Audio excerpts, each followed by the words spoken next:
The S22 Ultra can do many cool things. This video is not about those things. This video is about one thing and one thing only: gaming.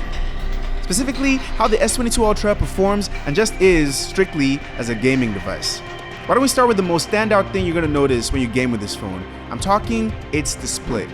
Now, long story short, the S22 Ultra has the best display on any smartphone in the world. Maybe you could argue that a foldable screen is better in terms of gaming and just with the wow factor you get with those kind of displays. But apart from that, pixel for pixel, the S22 Ultra's display is the best.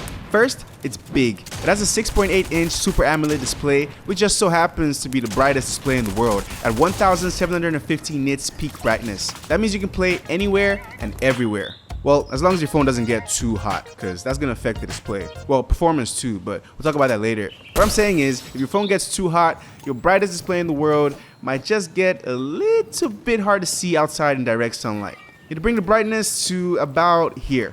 Now, this is the absolute worst part of the S22 Ultra's display though, and it's really not that bad. Basically, all other phones do this when things get hot, and as you can see, the Ultra's screen is still pretty bright, in general at least. Now, one thing I really like about the S22 Ultra display-wise, as well as all other USB-C devices, is that you can easily make it feel like a proper console just by plugging it into a monitor with a USB-C cable or a dongle with HDMI. Now, I have this cool monitor that was sent to me from Desk Lab. It's a 4K monitor. It's very thin for a monitor. It uses HDMI, and it pairs perfectly with one of my favorite pieces of tech right now as well, this portable desk right here, the iSwift Pi.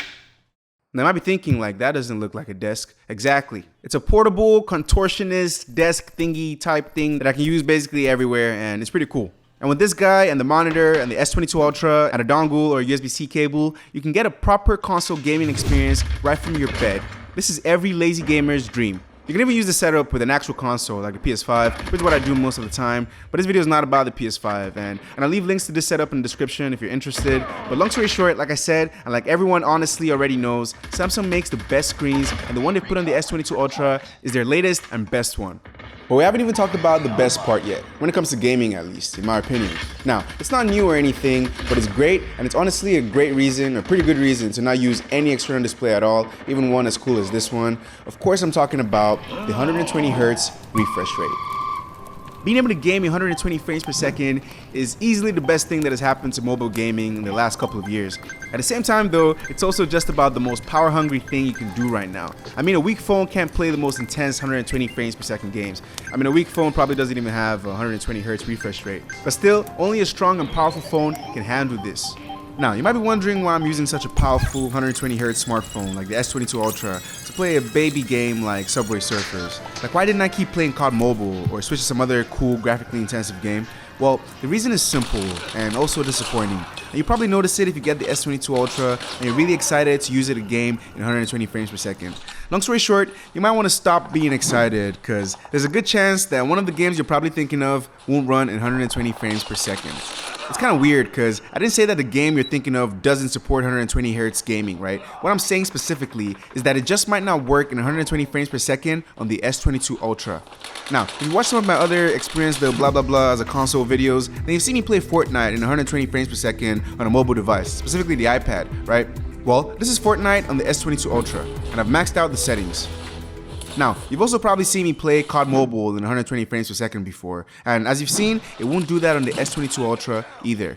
But that doesn't make any sense, right? And you're a smart guy, so the explanation must be that I'm probably stupid or something, or maybe I just made a mistake, right? Maybe I didn't max out the settings like I should have, specifically the frame rate setting, right? Except, nope, I have done that, and still, yeah. I've even turned on the Samsung Performance Boost settings just in case that was a problem, and nope. Now, I've tried many games, even the ones you see when you Google Android games that support 120Hz gaming. I even downloaded a specific list and everything, and basically what I found is, even though these games technically support 120Hz gaming, in the real world, many games just don't give you the option with the S22 Ultra. So even though they technically should work, in real life and in actuality, they don't.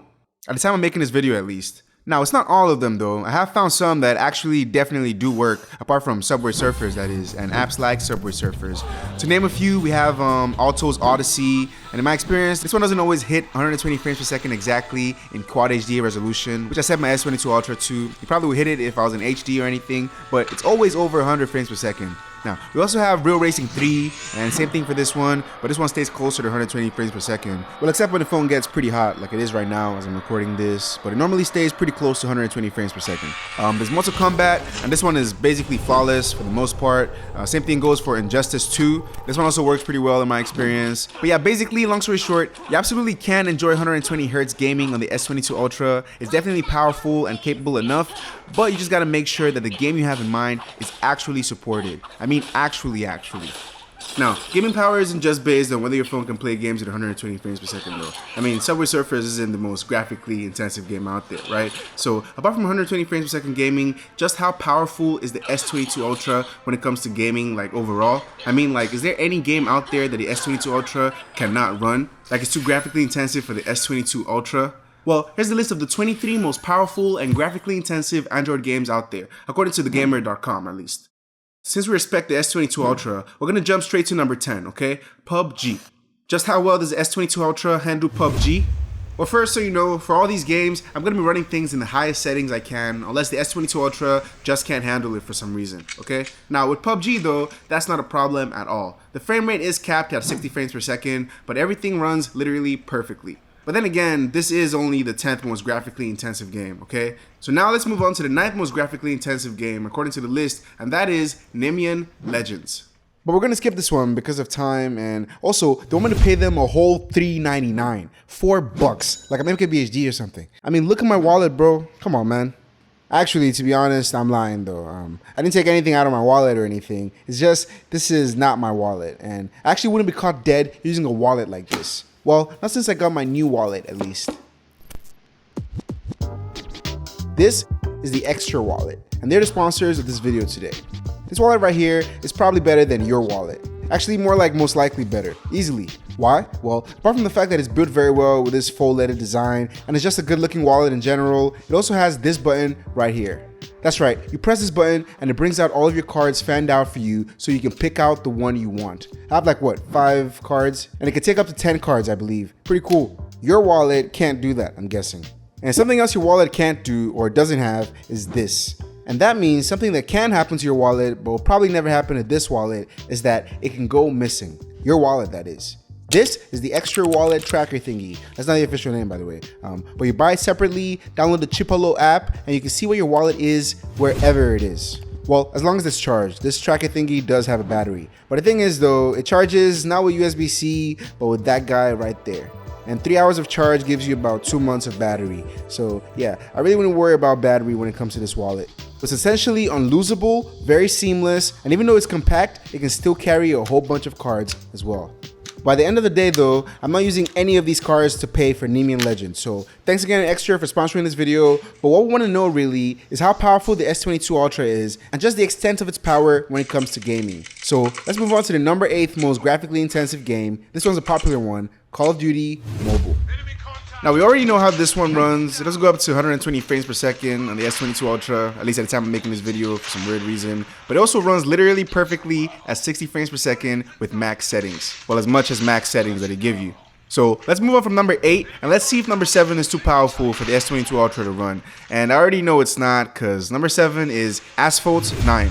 And same thing goes for Asphalt 9. Highest settings, no problem for the S22 Ultra. This is just what you expect from Samsung's latest and most powerful flagship phone. So on to the number 6 most graphically intensive game, Shadow Fight 3.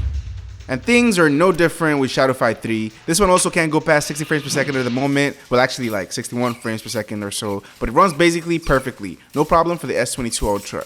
Now, when it comes to number 5, well, you might have heard of this one. It's called Fortnite. And when it comes to Fortnite, well, first, like we talked about before, the S22 Ultra can't run Fortnite at up to 120 frames per second because right now, it just won't let you. But it will let you get up to 60 frames per second though. It's just that the S22 Ultra can't seem to run things as smoothly as that. Not with the highest settings and not with basically the lowest settings either. After playing Fortnite on the S22 Ultra a good amount, even in the lowest settings, with the phone being cool like it is right now, it's just not the most enjoyable experience, and it does seem like the number 5 most powerful game, according to thegamer.com, is kind of too much to handle for the S22 Ultra. Now, when it comes to number 4 though, Shotgun Legends, well, this one is capped at 30 frames per second. But at the same time, it also runs perfectly at 30 frames per second on the S22 Ultra. It actually seems to perform better than Fortnite, which is number 5, and this is number 4. Well, as far as number 3 goes, well, that would be Real Racing 3. Like we talked about before, the S22 Ultra can run Real Racing 3 at well over 60 frames per second, even when it's pretty warm, almost hot like it is in this clip. When the phone is cool though, things mostly stay over 100 frames per second, even 110 frames per second, I'd say. So I actually say that the S22 Ultra handles Real Racing 3 just fine. Real Racing 3, even though it's the number 3 most graphically intensive, runs pretty well on the S22 Ultra. So it looks like this list is a little skewed. Well, number 2 is going to be a real test though, because I know that this one is pretty tough for most devices. But at the same time, there are mobile devices out there that can run it even in 120 frames per second. The second most graphically intensive game here, according to this list, is Genshin Impact. And on the S22 Ultra, it doesn't run quite the best. This one also can go up to 120 frames per second, but it can go up to 60 frames per second though. The thing is, it also doesn't stay consistently at that. If you want to play Genshin Impact on the S22 Ultra, you're going to be running things at like 40, 50 frames per second in like the best of the best conditions, with your phone not even being warm at all. Now, I know that doesn't sound so good, but honestly, I know how Genshin Impact specifically runs on most other phones, and this is actually pretty good in comparison. But still though, I wouldn't say the S22 Ultra is powerful enough to give you a flawless and smooth Genshin Impact experience, like I said. So it looks like even though the S22 Ultra is more than powerful enough to easily handle most games, there are a couple games that are out there that are too tough for it to handle. So now, how does it do with what thegamer.com thinks is the most power-hungry and graphically intensive game? Well, I've never played this game, but I know it's capped at 30 frames per second, so I wonder how graphically intensive it really is. Okay, 17 times the charm.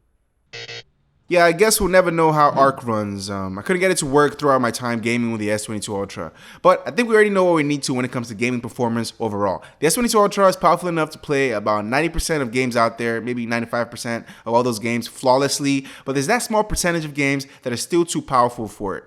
But hey, you know what's even more important than whether the S22 Ultra can handle playing all these games or not? Well, it's the actual games you get to play themselves. As far as the gaming situation with the S22 Ultra, well, it's about the same as any other phone out there. Well, any other Android phone out there. See, iPhones now have Apple Arcade, so they have access to games other than the regular phone ones, kind of like exclusives, if you will. But what Android and the S22 Ultra has going for it though, is that it's an open source platform, so games don't really need to be on the Play Store for you to play them. That's how I've been able to play Fortnite throughout this video, because at the moment, Fortnite is still beefing with, well, a couple companies actually. So it isn't on the Play Store or the App Store. So you can't play Fortnite on any iPhone at the moment, but since this is Android, you can download Fortnite for your S22 Ultra or any other Android phone, just like you would download any other game for Windows. So you can get it straight from Epic Games themselves. And that's also the same way you could play the original hit game Flappy Bird, after the maker of the game took it off app stores because he felt the game was ruining people's lives. I mean, it's kind of dramatic if you ask me. But on Android, all you have to do, even today, is Google, download, insert game's name here, APK, and you can get just about any available game you want for free 99. Or so I've heard. Anyways, apart from this and cloud gaming systems like Steam and PlayStation Remote Play, that's about it for the games you can expect to play on the S22 Ultra. And that's mostly it in general when it comes to the gaming experience you can expect to get with the S22 Ultra. This is a pretty solid portable console, except you're expecting to play games in the highest resolution and 120 frames per second. I mean, you think it can do that, and it can do that, but with the most graphically intensive games, as you've seen, you're probably not even gonna hit 60 frames per second, you know? You're lucky if you do.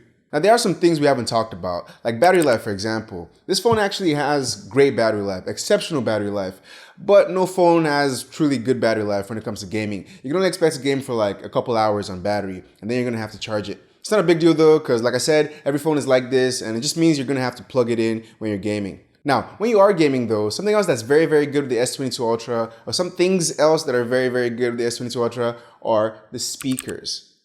Long story short, they're on the level of the loudest and best speakers I've heard from smartphones. They're probably number 2, I'll say. Maybe number 3, but they're among the best of the best speakers out there. Now, overall gaming-wise though, I can't say that the S22 Ultra is the absolute best gaming smartphone out there. You could say that if it could handle the game you're playing, and if you can handle the game you're playing, then honestly, I don't know how you're gonna get a better experience because the display is really exceptional. But since it's just not powerful enough to run every single game out there, especially the graphically intensive ones, well, it's funny to say, but the S22 Ultra is just great as a gaming device. Not exceptional, but just great. And that's not a bad thing or anything, but it's not as good as you might have expected it to be from looking at the spec sheet and considering that this is the notes for this year, basically. But hey, that's what I think though. Let me know what you think in the comment section below. Leave a like if you like this video, subscribe if you want to see some more, and thank you for watching, okay? Peace out.